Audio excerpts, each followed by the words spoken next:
ఆదిలాబాద్, కరీంనగర్, నిజామాబాద్, మెదక్ నుంచి కొమరయ్య గారు, మల్కా కొమరయ్య గారు వారు కూడా టీచర్స్ కాన్స్టిట్యున్సీ నుంచి అక్కడ నుంచి కూడా పోటీ చేస్తూ ఉన్నారు. అన్ని వర్గాల మద్దతు కూడా అక్కడ కూడా ఇస్తూ ఉన్నారు. నేను సంగారెడ్డి,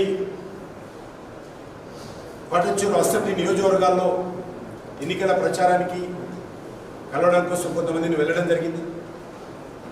మంచి మద్దతు సంపాదిస్తూ ఉన్నాం. గ్రాడ్యుయేట్స్ కాన్స్టిట్యున్సీ నుంచి కూడా మా పార్టీ సీనియర్ నాయకులు అంజిరెడ్డి గారు పోటీ చేస్తూ ఉన్నారు.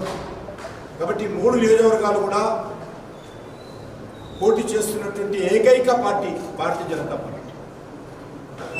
కాబట్టి భారతీయ జనతా పార్టీ ఉపాధ్యాయ సమస్యల మీద పోరాటం చేయాలనేటువంటి చిత్తశుద్ధి మాకున్నది. కాబట్టి ప్రజలు ఎదుర్కొంటున్నటువంటి సమస్యల మీద శాసనసభలో లేవనెత్తాలనేటువంటి సత్తా ఉన్నది. కాబట్టి మేము ఈరోజు 3 స్థానాలకు పోటీ చేస్తాం.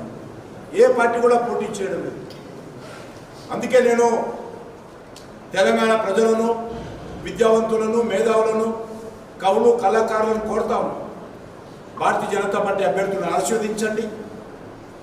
తప్పకుండా తెలంగాణ ఉద్యమకారుల ఆకాంక్షల కోసం, తెలంగాణ అమరవీరుల యొక్క ఆకాంక్షల కోసం తప్పకుండా భారతీయ జనతా పార్టీ రానున్న రోజుల్లో ప్రజల పక్షాన నిలబడి పోరాటం చేస్తుందనే విషయాన్ని ఈ సందర్భంగా మనవి చేస్తా ఉన్నాం.